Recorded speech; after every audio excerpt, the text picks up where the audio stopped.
É com alegria que partilhamos mais um encontro que representa um pouco do muito que o nosso mundo haverá de divisar nesse nexo de espiritualidade e medicina, saúde. Recebo, portanto, o abraço do açaí. A fala de Jesus, ela é emblemática quando propõe aos discípulos que tentavam se interpor às crianças que iam ao encontro dele, dizendo: não os embaraceis, deixai vir a mim. Deixai vir a mim. Vir a mim é uma perspectiva de poder desobstruir o caminho das crianças na direção do Mestre. Essa assertiva que todos conhecemos das nossas reflexões doutrinárias apontam sempre numa direção da evangelização infantil, da educação das nossas crianças, e está de bom tom. Hoje, en passant, eu quero fazer algumas reflexões suscitando um outro olhar, um olhar mais psicoterapêutico, nos embutindo, nos envolvendo de uma forma mais intrínseca. Deixar a criança ir a Jesus também é fazer uma revisão da nossa própria história e dar permissão para que a nossa história ela possa ser atualizada no aqui e no agora. Detemos uma historiografia ancestral, mas temos uma bem próxima que fala dessa encarnação e que fala da nossa história recente e que fala da criança que fomos. E essa relação, que é uma relação que estamos propondo à guisa de metáfora, ela sugere de que a nossa relação com essa criança interna, interior, ela precisa, sem demora, ser desobstruída, posto que todos aqueles que estamos aqui, em sendo crianças, experimentamos uma relação com aqueles que nos cuidaram, notadamente nossos pais e tutores, por extensão, que favoreceram ou não a sua constituição. O espírito, quando renasce, na formatação do seu ego, ele vive experiências dramaticamente superiores e importantes. Gestacionalmente, que quando lesada, dentro de um olhar acadêmico, pode sugerir as alterações que falam do autismo, que falam da esquizofrenia. De 0 ano a 1 ano e meio, as alterações outras que apontam numa direção dos transtornos graves, do humor, quando lesados. De 1 ano e meio a 3, alterações que falam dos processos narcísicos, dos transtornos de personalidade. E de 3 anos em seguida, até se compor 6 anos mais ou menos, temos os processos neuróticos, a ansiedade, os transtornos de ansiedade, aquilo que nos envolve como que a maioria da população, do ponto de vista quantitativo. Esse é um olhar acadêmico à guisa de síntese. Quando o espírito renasce, sob a visão da ciência espírita, nós somos convidados a formatar um novo ego. E esse ego, esse ser que somos dentro do útero materno, precisamos de continência, de acolhimento. Precisamos, tanto quanto possível, de um processo de inclusão incondicional, tanto quanto possível é uma mãe fazê-lo e o seu pai. Quando há um movimento de resistência, seja a gestação, seja aquilo que se segue, trava-se nessa formatação do nosso eu uma esquisitice. Nós estabelecemos um jeito de fazer de modo a agradar nosso pai e nossa mãe. Porque o que há de mais grave no que se refere à nossa constituição reencarnatória para esta vida e para todas as vidas, é o processo do acolhimento amoroso. Quando não somos acolhidos, quando não somos incluídos dentro dos corações daqueles que nos envolvem, nós sentimos um sentimento que é para lá de pior do que a culpa, que é a vergonha tóxica. Um sentimento que nos permeia e que diz assim: eu sou falho, eu sou mal feito, eu não sou digno de graça. Esse sentimento de vergonha tóxica, como se nós pudéssemos trazer um defeito de fabricação, ele é estabelecido no inconsciente da criança. Isso estabelece-se independente dos pais estarem rejeitando de fato a criança. Se eles estão muito ausentes, se eles brigam entre si, a criança pode levar em conta, recém-nata, psicologicamente e inconscientemente ela introjeta isso, de que é ela que não tem graça para promover a harmonia do pai, é ela que não tem sabor para fazer com que o pai esteja bastante presente, é ela que não tem predicados para que a mãe lhe constitua, lhe enche de afeto, lhe atenda às suas necessidades fundamentais, ou seja, a criança a si mesmo se imputa a culpa, por consequência da vergonha, de não ser amada, de não ser acolhida, de não ser substancialmente cuidada. Então ela faz um movimento que é muito comum e que talvez esteja em muito das nossas histórias. Ela constitui um novo eu. Esse novo eu, ele se diferencia do eu real. É uma tentativa de mimetizar algo que agrade papai, mamãe, professor, titio, babá. Por quê? Porque é um processo de sobrevivência, é uma estratégia de sobrevivência. Esse mecanismo tenta capitalizar o que a criança acha que dentro de si ela não tem graça, valor, ela não tem predicados. Portanto, é um mecanismo de autocompensação. Essa dinâmica, ela é muito sutil. E aqueles que somos na nossa história, acabamos por vitalizar esse eu artificial em detrimento do eu real. Ou seja, nós criamos uma capa daquilo que somos sem sermos o que somos. E aí, como base, nós vamos sobrevivendo ao longo da infância com essa ideia inconsciente de que nós não temos valor, o que gera baixa autoestima, autodesprezo, que gera o sentimento de inferioridade e nutrindo com muita energia um outro eu para tentar agradar o máximo possível, assim de se sentir validado enquanto ser. Esse projeto é absolutamente catastrófico, porque quando nós somos amados, não pelo que somos, mas pelo que aparentamos, trava-se um abismo dentro de nós mesmos.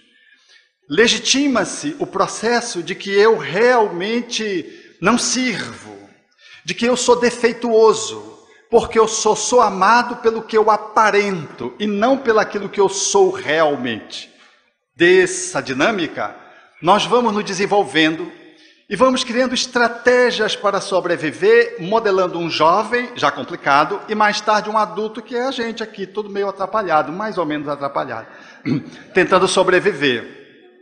Então, como consequência dessa criança que se constituiu anomalamente, disfuncionalmente, nós adultos estamos hoje aqui trazendo uma relação de coabitação, de convivência, tendo dentro de nós mesmos uma criança invisível, que não é uma criança habitualmente dourada, que não é uma criança maravilha, que não é uma criança que vai perfumar a existência, que não é uma criança que vai lograr nos dar permissão de plenitude, de felicitação, de iluminação, de uma boa chegada social. Por quê? Porque ela foi mutilada na sua história.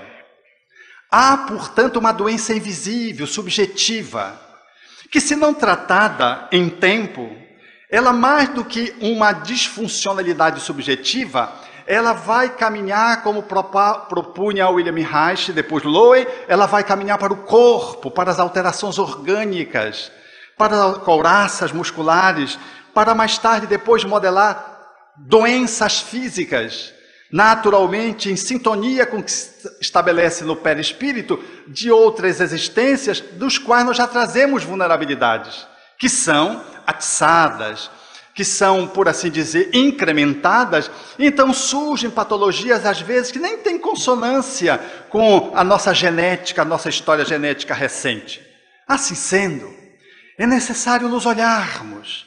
Todas as vezes que nós, enquanto adulto, pudermos fazer uma autoanálise, nós vamos perceber que a nossa consistência, às vezes, ela está refletindo uma dominação infantil. Estamos sitiados por uma criança que foi lesada e que ela comparece no adulto sem que o adulto se dê conta. Quando, por exemplo, num debate, você se levanta, vai embora e bate a porta. Ao invés de dialogar, de discutir, trocar ideia, aprofundar, você se aborrece. Também não quero mais participar dessa reunião. Eu saio da AME, sai da AME.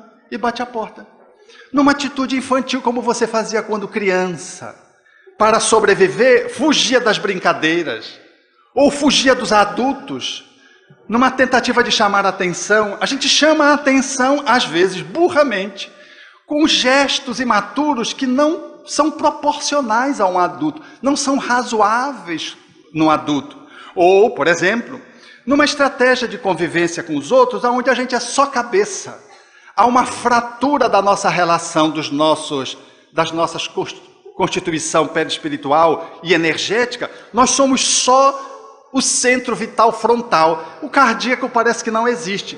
Nós somos só intelectualidade, só cognição. Nós usamos a cabeça para nos proteger. A gente não sente nada. A gente não é um esquizofrênico, mas a gente tem uma atitude esquizoide ou esquizofreniforme porque a gente não faz contato com as emoções. A gente não consegue nem abraçar o outro porque a gente tem dificuldade de abraçar o outro. A gente caminha com muita segurança nos números, na intelectualidade, na lógica. Mas quando traz para o sentimento, dói. É um espaço escuro.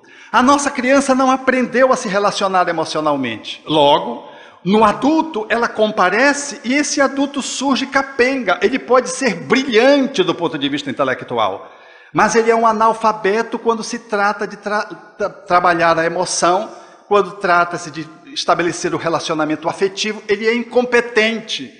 E há uma discrepância, é porque ele está aprisionado na cabeça. Ele não é um ser inteiro. E ele não é um ser inteiro porque ele seja mau, porque sejamos mau. É como estratégia que nós escolhemos para poder sobreviver no mundo onde habitamos. Foi o jeito que nós conseguimos de nos sobrepujar a nós mesmos, nossos limites, e poder agradar papai tirando notas boas. Todo aluno que tira só 10 é preocupante. Ou ele é muito bom, ele é um gênio, ou ele está fazendo um mecanismo de compensação. Quando os pais, pode perceber, lhe exigem medalha, ou quando ele ganha uma medalha, e vem todo o incensamento, todas as purpurinas, muitas vezes esse filho está no descaminho. Nós estamos dizendo que o valor dele está nas notas, e não no comportamento, na forma que ele trata o colega. Então o aluno bom mesmo é aquele que tira 10, que tira 7, que tira 5, às vezes tira 4. Ei, meu filho, o que houve aqui? Puxa, o que aconteceu? Ah, pai, esse é o aluno bom. Mas o aluno que é só 9, 10, ou ele é um espírito diferenciado, que é raro, em tempos de transição também surge, é verdade. Ou, mas na maioria das vezes, ele está compensando. Por que ele está compensando? Ele está compensando para poder ganhar o afeto do pai, da mãe, dos professores. Quanto mais medalha ele tem, mais ele está ali procurando ganhar espaço. Muitos de nós, médicos, às vezes enchemos a nossa parede de diploma, a gente não sabe por quê. Veio por mim de Nesp, a gente já mandou enquadrar e botou. É um processo de autoafirmação. É como se a gente dissesse assim, olha, eu tenho valor, olha aqui, fui para o último ano de Nesp e tudo. É uma estratégia de sobreviver através do status, daquilo que eu me apresento, porque eu, em relação a mim mesmo, não tenho confiança em mim. Se o meu espaço de trabalho ele não tiver todos os meus diplomas importantes, eu parece que não tenho valor. É uma discrepância sutil, mas na verdade quem decorou o seu consultório, seu espaço de trabalho, foi a criança, não foi você. Você pensa que foi você, mas foi a criança. Querendo lhe convencer de que, a despeito de você não ter valor, os outros vão acreditar nessa fraude. Aí então você coloca os diplomas. E não é verdade, isso é meia verdade. É que você está comprometido dentro de você. Daí para observar as alterações que surgem no nosso comportamento. Quando as crianças interiores nossas, dentro de cada um, com a sua, elas nos fazem ter processos compulsivos. Seja para as drogas, que são mecanismos de preenchimento do vazio que há entre o eu real e o eu artificial, o eu criado, estereotipado do que somos.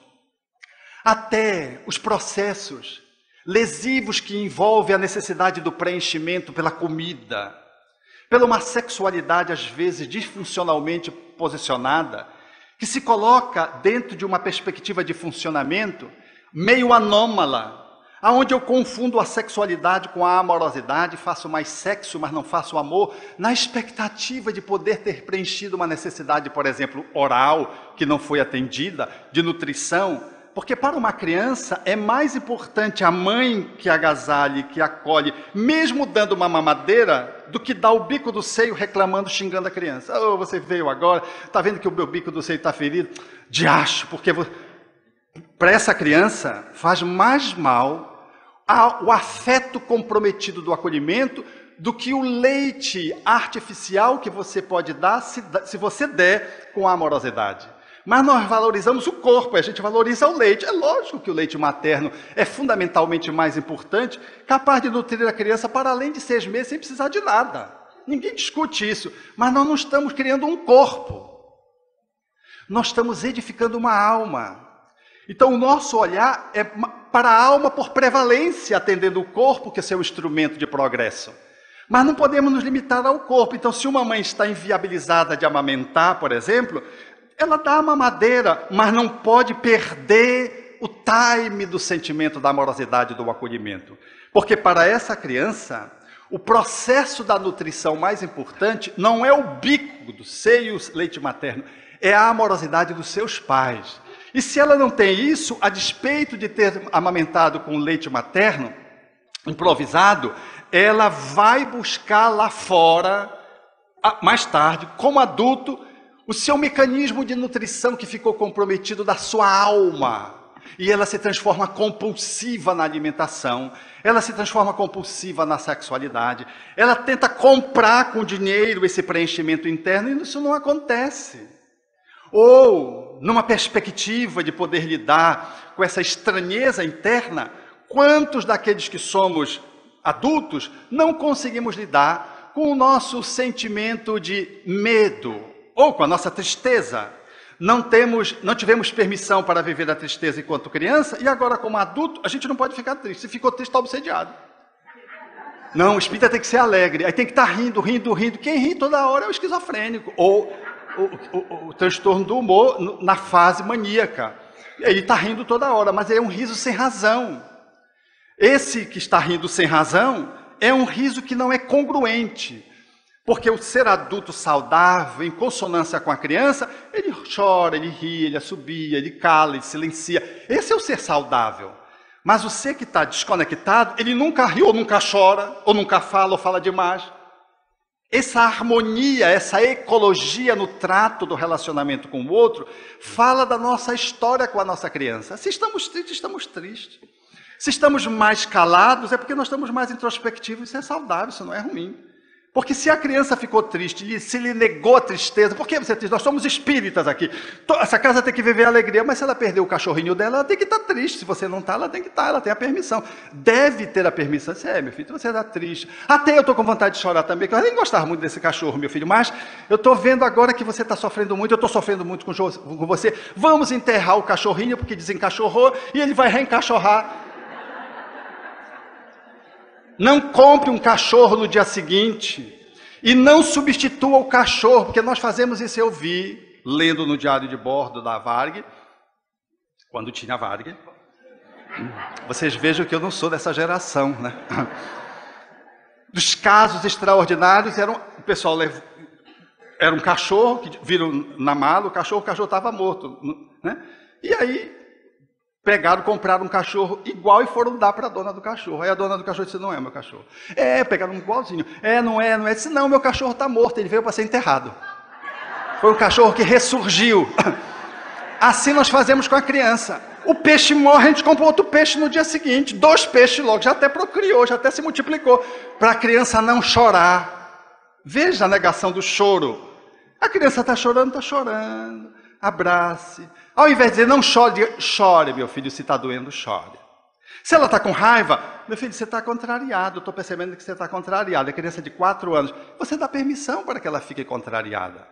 Você vai fazer o manejo. Porque se você nega, ela nega a tristeza, nega a agressividade, nega o medo. Ela está tremendo de medo. Você está com medo, meu filho? Não. Quer dizer, a voz denuncia.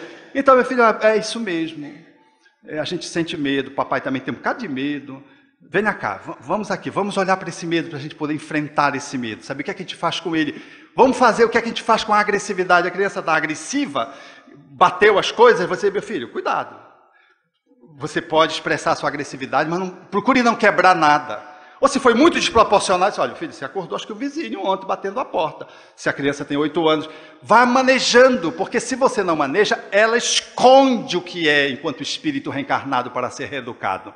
Ninguém educa trabalhando um fake, uma fraude, um estereótipo do espírito que é. É necessário que o espírito possa ter permissão para ser o que ele é, para que a gente possa manejar, modelando um passo educativo, um outro jeito de lidar com a tristeza, lidar com o medo, lidar com a alegria, lidar com a agressividade destrutiva, para que ele possa se constituindo, porque senão eu educo e eu transformo algo que é mentiroso, que é fraude, que não existe. Porque o que é real está escondido dos pais, porque a criança não teve permissão de mostrar as emoções. Quantos de nós adultos fazemos isso? A gente está aborrecido e está rindo, mas é um riso que não convence. Há um fluido que vem que não fala disso. A gente está triste e quer mostrar que está alegre. Aí a gente percebe que tem uma nota falsa naquele comportamento, ele não está congruente. A ação não está congruente com a emoção. E a fala não está congruente com o sentimento. A intelectualidade, a emoção e a ação, elas estão discrepantes, dissonantes. Tudo porque nós ainda não nos demos a permissão de poder acolher a nossa criança interna, que tem uma história de negação do seu atendimento e que poderia reescalonar agora o seu comportamento de uma forma mais aderente à verdade, transformando-se. Nós temos que fazer um caminho mais longo, nós temos que primeiro reconhecer dentro de nós o que está oculto, as nossas contradições internas, para acolher e dizer, não, de fato, tem uma agressividade, eu não sou. Porque às vezes você é calmo, tem um amigo que diz assim, Alberto, impressionante como tu és uma pessoa calma, tranquila, mas eu me surpreendi quando eu te vi jogando futebol. Porque quando eu jogo futebol, eu incorporo. No Edmundo, sabe aquele Edmundo que ele era expulso todo jogo? Aí ele me viu o Edmundo, né, o animal, tinha até esse apelido, o animal, né? Ele viu um animal e disse, não é o Alberto, é o Alberto, não é o Alberto, é o Alberto, não é o Alberto. Era eu.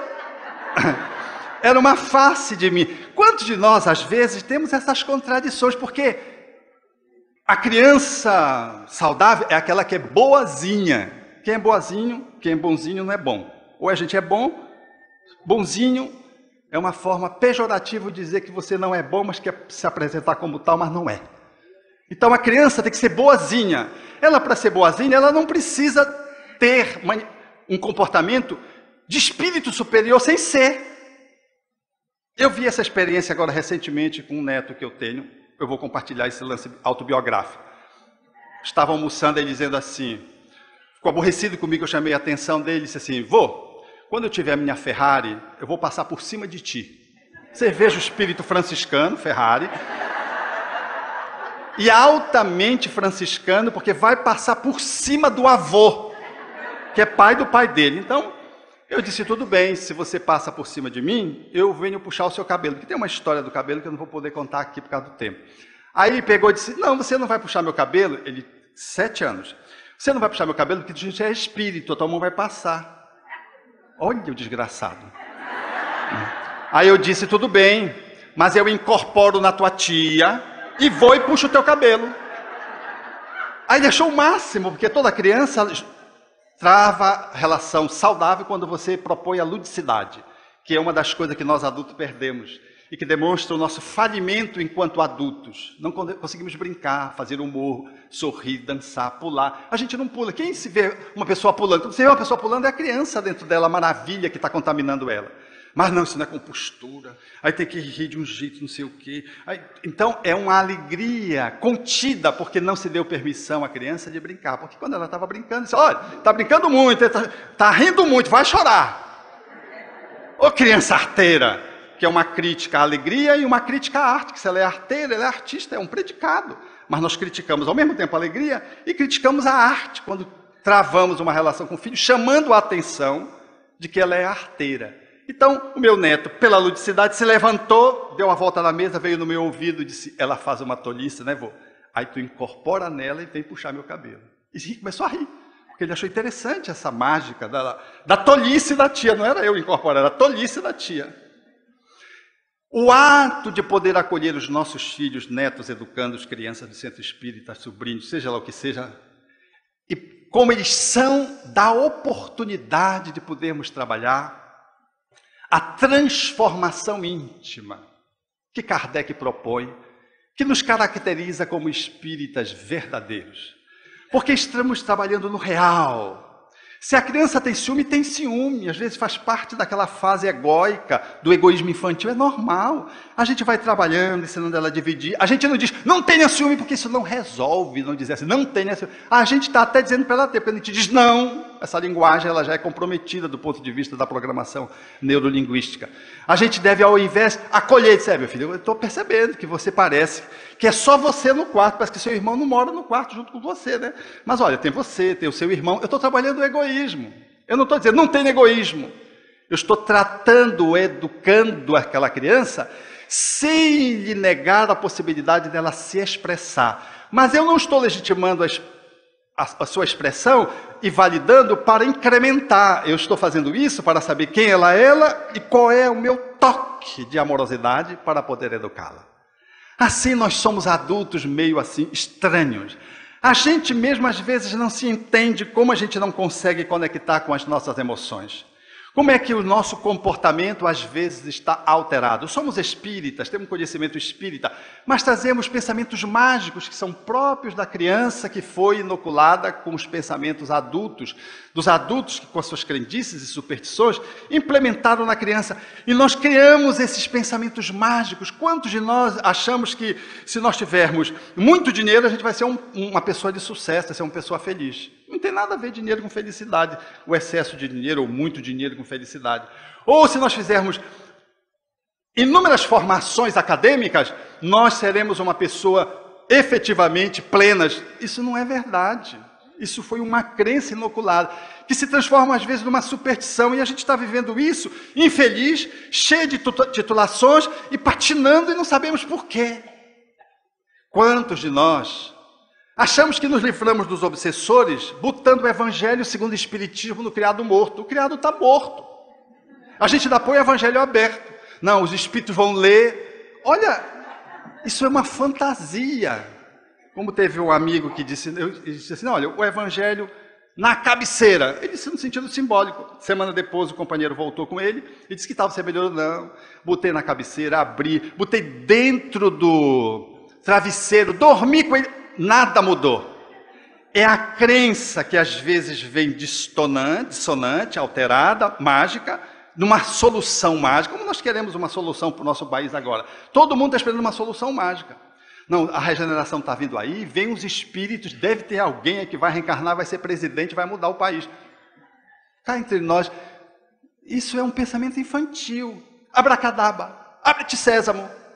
Essas crenças, às vezes elas ficaram inoculadas em nós, e nós somos um adulto da academia, mas infantis enquanto comportamentos de maturidade, quando se trata de algumas questões, porque a nossa apresentação para lidar com o processo desobsessivo é mágica, a transformação do planeta é mágica, o emagrecimento que você quer fazer é mágico, o tratamento da sua doença é mágico. Você é espírita, mas quando você vê, você está incluindo práticas que não tem nada a ver com o espiritismo, que faz parte da trajetória do pensamento mágico da criança. Assim sendo, quando nós crescemos com essa criança nos dominando, corremos o risco de perder o controle sobre nós mesmos, até fazer um surto. Não é nenhuma ameaça, nenhuma predição, não é uma fala profética, mas com certeza há algo para atualizar dentro de nós mesmos, cuidando dessa criança interior. Se ela foi vitimada, ela aguarda que tu possas deixá-la, que ela possa ir ao teu Cristo interno. E a Jesus, que a doutrina espírita se nos apresenta, ou ir ao Cristo interno que somos na nossa essência profunda. Porque não somos um corpo e não somos um ego, somos espírito. E Allan Kardec propõe que espírito, conforme ele pergunta aos espíritos superiores, no livro dos espíritos, de que espíritos são claridade, clarão, centelha etérea, falando da nossa natureza luminosa e do nosso caminho luminoso de aperfeiçoamento, de planificação, inevitável nos processos reencarnatórios, mas maximizados quando o nosso livre-arbítrio se coloca de uma forma firme.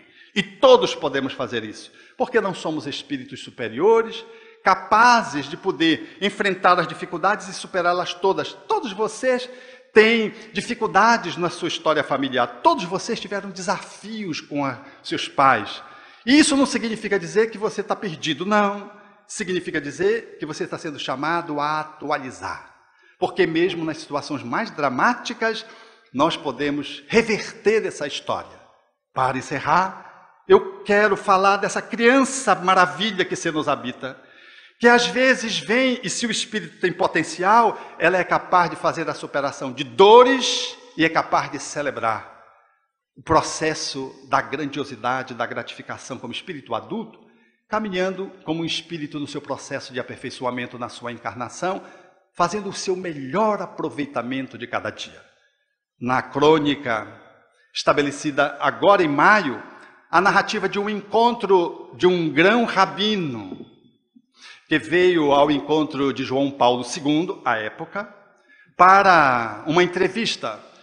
João Paulo II estava já com Parkinson, as audiências eram mais ligeiras, e foi aconselhado que ele fosse muito breve. João Paulo não sabia de quem se tratava, era um rabino. O rabino chegou e disse assim: Eminência, eu quero lhe narrar um fato. Nasceu uma criança em 1937, na Polônia, e seu pai, quando surgiu a Segunda Guerra Mundial, foi tomada pelas forças nazistas. A mãe, temendo que isso acontecesse com ela e com a criança, entregou a criança a uma mãe católica e pediu que ela cuidasse dele, mas que desse a educação judaica. E de fato isso se estabeleceu. A mãe católica acolheu, a mãe foi tomada também pelas forças nazistas e a criança ficou. E quando a guerra acabou, ela lembrou de que precisava batizar a criança. E quando ela foi batizar, lembrou também da promessa feita à mãe, de que não só criaria, mas educaria no judaísmo. E perguntou a um pároco o que é que ela fazia. Se ela batizava ou se ela encaminhava para o judaísmo. E o pároco disse: siga a sua promessa com relação à mãe.